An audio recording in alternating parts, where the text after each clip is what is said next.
Hi there, everybody. Welcome to English Digest. I'm Leah. And I'm Mike. And today we're going to take a look at our travel article. We're going to travel over to Southeast Europe and get a chance to kind of wander around.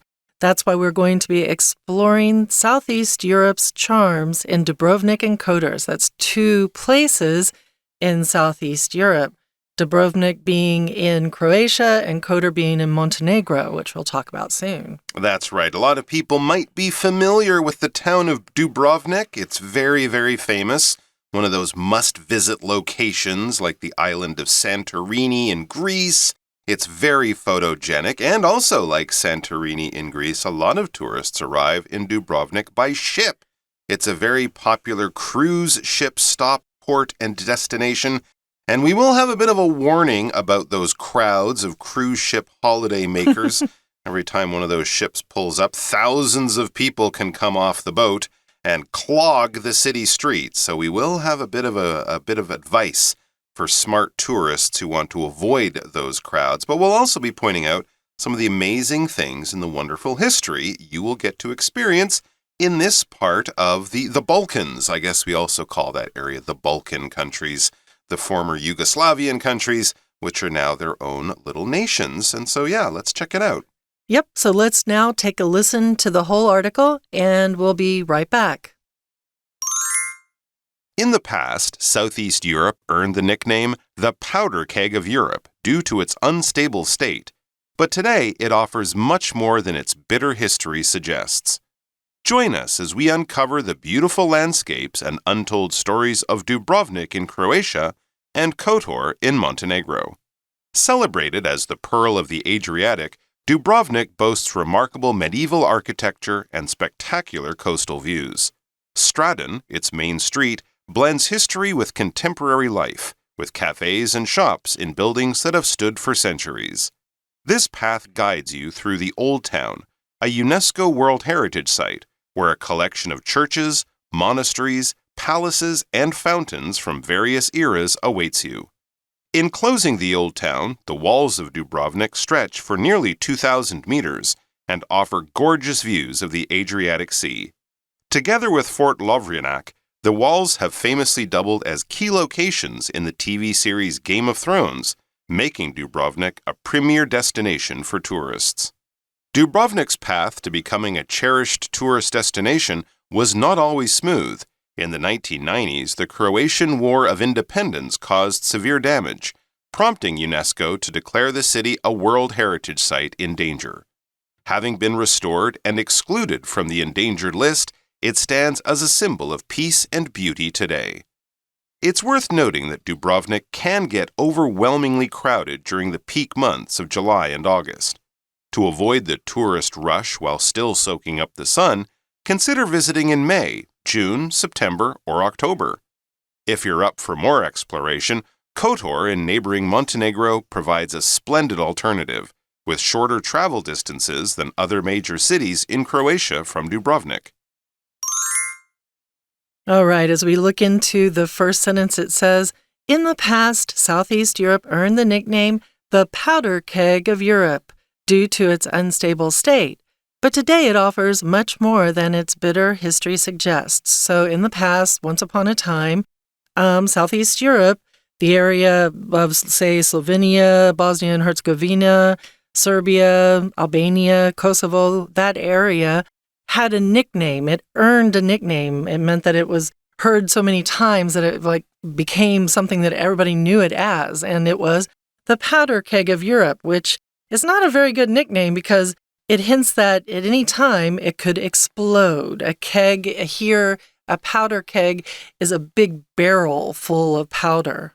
I love this earn the nickname because you can also say earn the reputation. One more side note here, this area also has a nickname of the Pearl of the Adriatic. Dubrovnik does anyway. Lovely. Well, yes, of course, a powder keg. That powder will be gunpowder. And a keg, as you mentioned, is a small barrel. We might have a keg of beer. But these powder kegs would have been used in the old days, probably made of wood, filled with gunpowder, so very dangerous, very quick to explode. And of course, as anyone who knows a little bit about World War I, the history of that, it kind of began by an assassination in this part of Europe that led to different countries in Europe, the big countries, France, Russia, Germany, Austro-Hungary, and Britain taking sides, and that's how World War I started. So in some ways, it proved to be true. A little problem blew up into a big problem, and it all began in this part of Europe. But that is then, and this is now. So join us, it next says, as we uncover the beautiful landscapes and untold stories of Dubrovnik in Croatia and Kotor in Montenegro. So those are the towns and those are the countries that we will be uncovering lovely things to go and see. When you uncover something, you kind of display something. You're revealing something. This could be secrets that are being uncovered, mysteries that are being uncovered, or maybe just information that you didn't know. You know, as you read a Wikipedia page, you'll be uncovering facts and information about a topic that maybe is new to you. So if I'm uncovering things, I'm probably just introducing things that were unknown to you before. I'm explaining things or I'm solving mysteries. So let's find out about the Pearl of the Adriatic. Yeah, as we said earlier, it is celebrated as the Pearl of the Adriatic, and that is Dubrovnik, which boasts remarkable medieval architecture and spectacular coastal views. Sounds great. It does. If you're celebrated as something, it means you're known as something or people appreciate you as being something. So Dubrovnik, which used to be a self-governing republic that has a cool name, Ragusa, which is actually also the name of a chocolate in Switzerland, a lot of random stuff there. It was a self-governing republic until early 1800s, and it is a beautiful place, obviously, because it's the Pearl of the Adriatic. The Adriatic here meaning the Adriatic Sea, between, say, Croatia and Venice, I believe it is. Right there on the other side, it's Italy. That's right, on the east side of Italy. Right, and so it is known as being this beautiful place, and it brags about it having this remarkable medieval architecture. The medieval period is a period of, the Middle Ages, from about the 5th century to the 12th century, from the time when the Roman period ended to about the Renaissance period. So if it has medieval architecture, it's architecture from that time. Architecture meaning buildings and structures that have been built to create this town. And it has spectacular coastal views. All right, moving on, it says Straden, its main street, blends history with contemporary life, with cafes and shops and buildings that have stood for centuries. So this is the main street. You might say Zhengzhou East Road or something is one of the main streets of Taipei. Fifth Avenue or Broadway in New York would be one of the main streets of Manhattan. So this is the big street and probably one of the older streets, and we know that because it blends history with modern or contemporary life. There's cafes to relax in, shops to shop in, and all these lovely old buildings. So one of those wonderful European cities that has survived, wars and all sorts of stuff through time. So going there, you feel like you're kind of in a time machine. It says this path, following Straden and this sort of downtown old city area, it guides you through the old town. Okay, it's not the old city, it's called the old town, but it is the oldest part of the city. And like many old towns that you find, especially, as I said, in Europe, it is a UNESCO World Heritage Site. So there are laws and rules sponsored by the United Nations. They get money to kind of maintain it. If you show up saying, I want to build a modern glass skyscraper here, they'll say, no way, this is a World Heritage Site. It's like a living open museum for people to enjoy. And along with the old buildings, there's a collection of churches, monasteries, which is a religious building that usually houses monks. You'll find monks living in brotherhood in a monastery, palaces for the old rulers, and fountains from various eras. All of this awaits you. Bring your camera. It's going to be lovely. And as you mentioned, with it being a UNESCO World Heritage Site, that's probably because, as you said before, it was attacked and bombed. It was getting to the point where it was becoming kind of an endangered area. It was kind of falling apart. So in order for it to be protected, this UNESCO World Heritage Site title was given to it, and that's the UN Educational, Scientific, and Cultural Organization. Enclosing the old town, the walls of Dubrovnik stretch for nearly 2,000 meters and offer gorgeous views of the Adriatic Sea.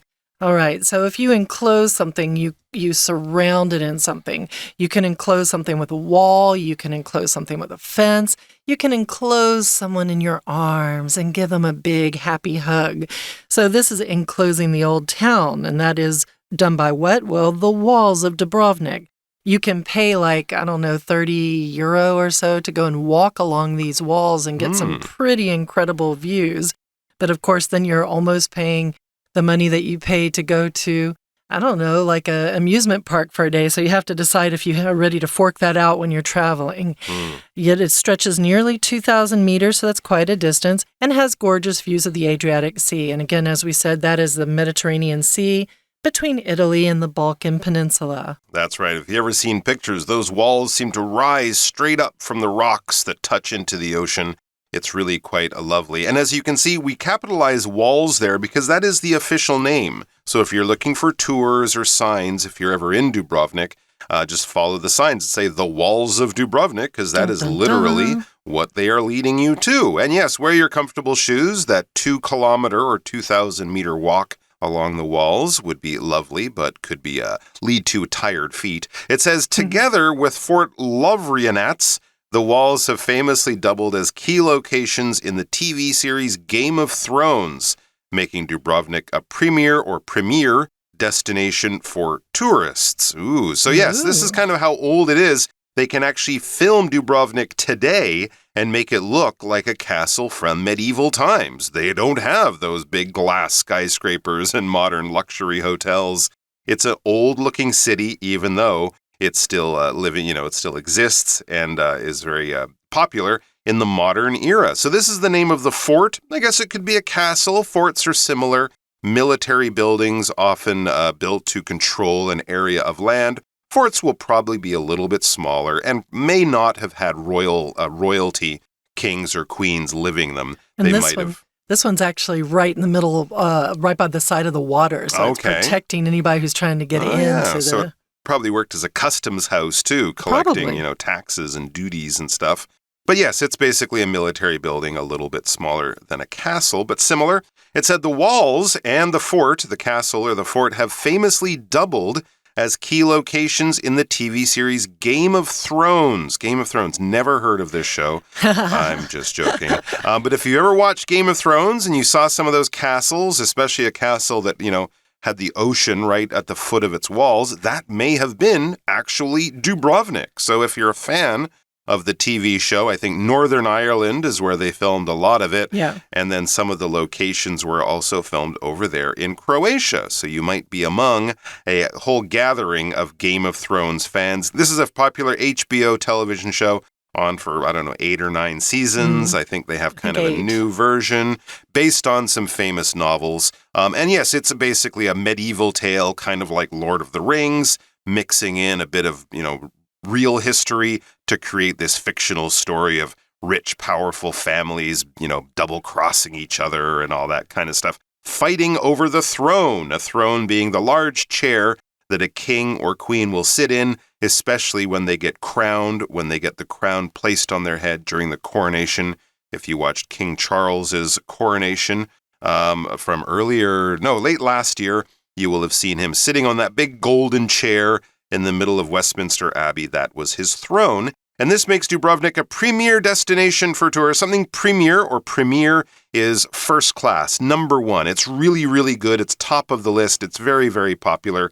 A premier restaurant will be one of the most popular, famous restaurants. You probably will have to make a reservation to get in. And a destination is somewhere you go. If you leave your home, you probably have a destination. The supermarket to go shopping, school if you're going to school, work if you're headed there. Airport might be your destination, and then once you get on a plane, your destination will be where it says you're going on your ticket. But basically, it's just a place you're going to go to. So it's a very popular place to go to for tourists, especially Game of Thrones fans. All right, everyone. Now let's take a moment and listen to our Chinese teacher. Hello, everyone. 我是派老师，今天讲解的是6月4号 Unit2 Exploring Southeast Europe's Charms in Dubrovnik and Kotor。这是第1天的课程，这个单元是旅游单元，介绍2座东南欧的城市。暑假就快到了，有机会出国的听众，心中是否已经有打算前往的目的地呢？如果没有，不妨规划一下，可以造访克罗埃西亚和蒙特内哥罗。第一天课文里面特别介绍这个 Dubrovnik 杜布罗夫尼克这座古城，这里有长达2000多公尺的古城墙，还有高耸的军事要塞，还可以远眺亚得里亚海的美丽海景。好，我们一起来看学习重点吧。请看到第一段的第一个句子。好，请特别看到双引号里面 The powder keg of Europe， 这里呢所昵称的对象当然就是东南欧，号称欧洲火药库。好，再来我们看到逗点之后 but 所连接的子句 Today it offers much more than， 那请特别注意到 it offers much more than 这个句子。好，这个地方所指的就是东南欧，它其实超出了句子前半部所提示的内容，也就是说东南欧不再只是历史上冲突战火的起源，还可以提供游客许许多多其他东西，比方说美丽风景、美味食物，还有丰富的文化等等。那这个 offer much more than 或者 offer more than 是一个很好的用语。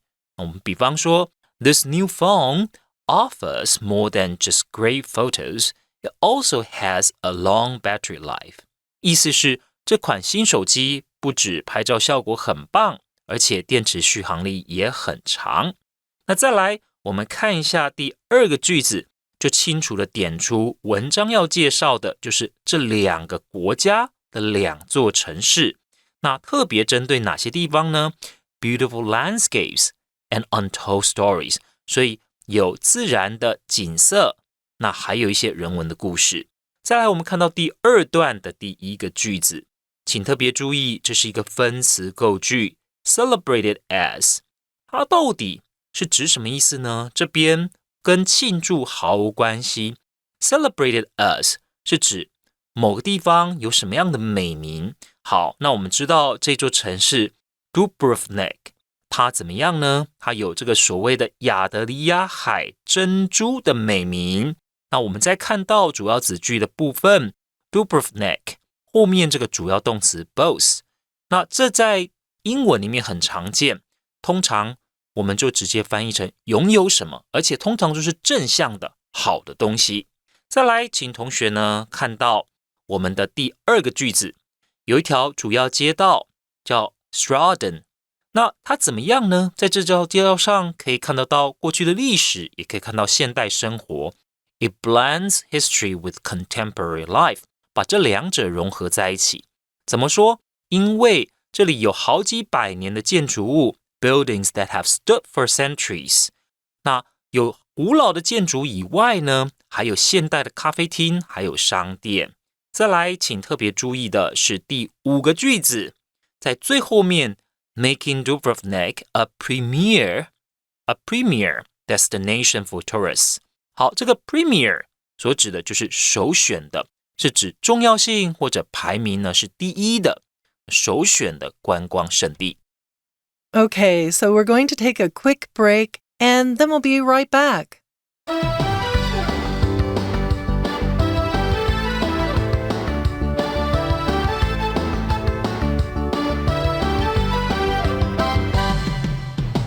All right, so here we are. We're continuing on in our talk about Dubrovnik. Dubrovnik's path to becoming a cherished tourist destination was not always smooth. So its path here is talking about like the history, the stages it went through to becoming this beloved, this appreciated, this memorable tourist destination was not always smooth. If something is cherished, oftentimes it'll be a person who's cherished, a gift that is cherished, or a memory that is cherished. It's something that you love deeply and you think about a lot. You really, really appreciate having been given it, or you appreciate having that person in your life. And as we move on a little bit further, it says in the 1990s, the Croatian War of Independence caused severe damage. As we were talking about earlier, This prompted UNESCO to declare the city a World Heritage Site in danger. So I guess they have a lot of different titles that they put on things. And for a while there, Dubrovnik was a World Heritage Site in danger. So it was in danger of becoming no longer a place that anybody could inhabit or a place where anybody could visit. That, of course, was during the bad old days in the 90s, during the war. I don't think the war directly affected Dubrovnik ever, probably because both sides, even though they were fighting, knew what a valued and cherished place it was. So in much the same way that Paris wasn't bombed during World War II, both armies probably decided, we don't want to be responsible for destroying that beautiful city. And luckily, happily, the war ended, peace returned, and of course, people could start rebuilding the whole country, not only Dubrovnik. So it says, having been restored, so having been repaired and fixed up and recovered from those horrible war years, having been restored and excluded from the endangered list, it stands as a symbol of peace and beauty today. So in other words, things are much better for Dubrovnik and its inhabitants these days. The city has been rebuilt and repaired, and it has now been excluded from the endangered list. Isn't that strange to you, an endangered list for buildings and for architecture? I always thought endangered list was for animals. Animals only. It is generally, and I think that's probably an older endangered list, but when you saw what was going on with the Taliban, for example, 20 years ago or so, destroying Buddhist monuments in the country, you realize that some of these cultural artifacts, even though it's just a building or a temple or a statue, they can become, victims of war in the same way that animals can become victims of human greed. Monuments and whatnot can become victims of historical revisionism. One side wants to sort of erase history and create it in their own image. So they do attack things like this, which is terrible. But the other good thing is that in same way as animals can be protected and end up having larger, healthy, thriving populations, parts of the world can end up being protected and having peace return, and that danger of destruction from war or conquest or political turmoil, that danger can fade away and they get excluded from these endangered lists. So in the same way that if we had a bunch of success with pandas or tigers or elephants, and now there were thousands more than there used to be, they would be taken off the endangered list. That's what we mean here by excluded. When you exclude something, you kind of keep it out of the group. To be excluded from a group would be a painful experience as a person. You're being bullied. Your friends are like, we want to play, but we don't want to play with you. You're being excluded. You might be excluded for other reasons. If I went to join the army, they'd probably say, you're too old to join the army. You can't join us in here. You're excluded because of your age, or, maybe I'm too tall to be something, or too short. I'd be excluded from a basketball team because I'm way too short and I'm terrible at basketball. But basically here, Picking it's saying, on yourself here. Well, it's true. I can face the facts. But here we're saying basically Dubrovnik has recovered and it is restored and it is healthy enough to no longer be on the endangered list. It has been taken off or it has been excluded. It is not a part of that list anymore. And in this case, being excluded is a good thing. So it stands as a symbol of peace and beauty today. It does. So good times, much better than times in the not too distant past. 20 years ago or so, it was in trouble. But as it's been removed from the list, it has become extremely popular. Maybe it's too popular So many now, people. So it is worth noting, or it's worth noting, means it's worth pointing out to you guys who might be interested in going to Dubrovnik, that it can get overwhelmingly crowded during the peak months of July and August. Here, overwhelmingly means something that will create discomfort and stress in you. Maybe if you're in a very, very crowded elevator with lots of noise going through the elevator, lots of people talking, it can become very overwhelming to your senses. Most of the time it is to your senses that it will become overwhelming. And here it can get overwhelmingly crowded, which means you're going to see a sea of people, which can be fun in a lot of Asian culture because it's now. But for me personally, you get a big pile of people in one small space, and I get really, really uncomfortable. So if you are like that, do not go during the peak months, those most popular months of July and August.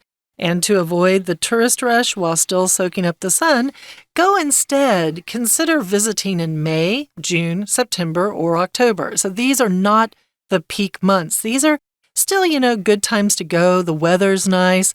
It hasn't gotten too cold. It hasn't gotten too hot. There's not as many people because they're not on summer break.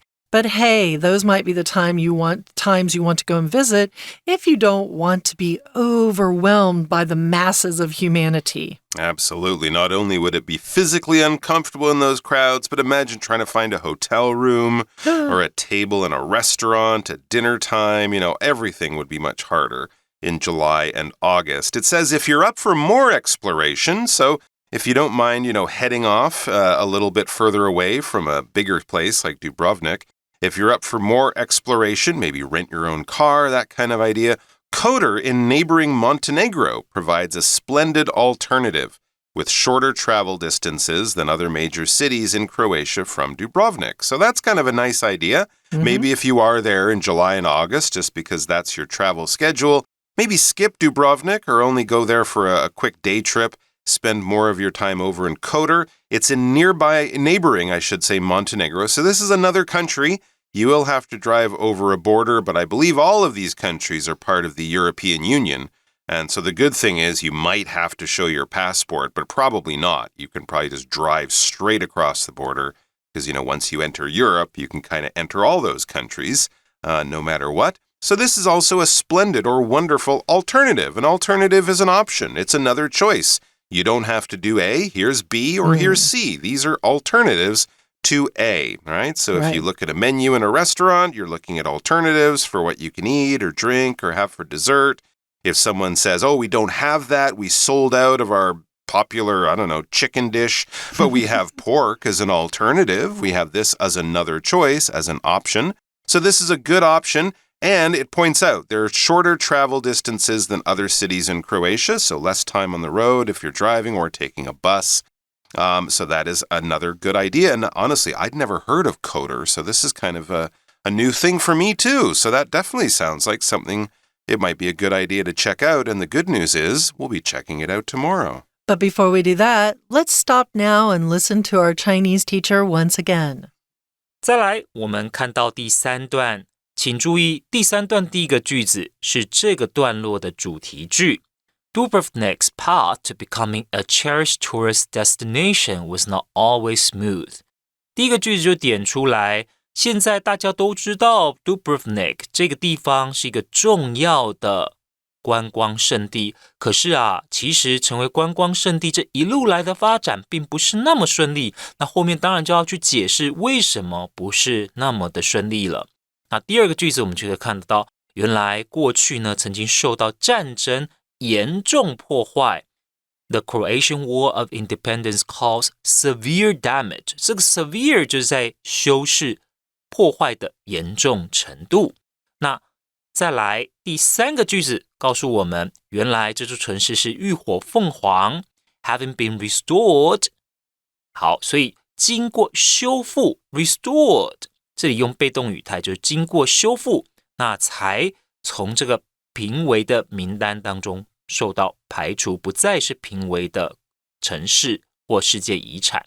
那再来我们看到第4段第一个句子 It's worth noting that， 请同学可以画起来，特别值得注意的是，好，那我们看到这个句子后面讲到一个 During the peak months of July and August， 我们知道 peak months 指的就是观光的旺季 peak months， 7、8月是观光旺季，那又怎么样呢？我们看第2个句子，作者就告诉我们 To avoid the tourist rush， 如果你想要避开观光的人潮，不想跟大群观光客人挤人 To avoid the tourist rush， 好，那就不要在7、8月的时候去，在其他的月份去。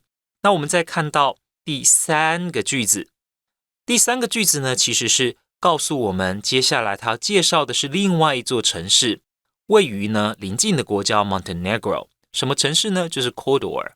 好，那在这里这座城市是怎么样呢？是一个很不错的选择，另类的选择 A splendid alternative， 它是一个另类的选择。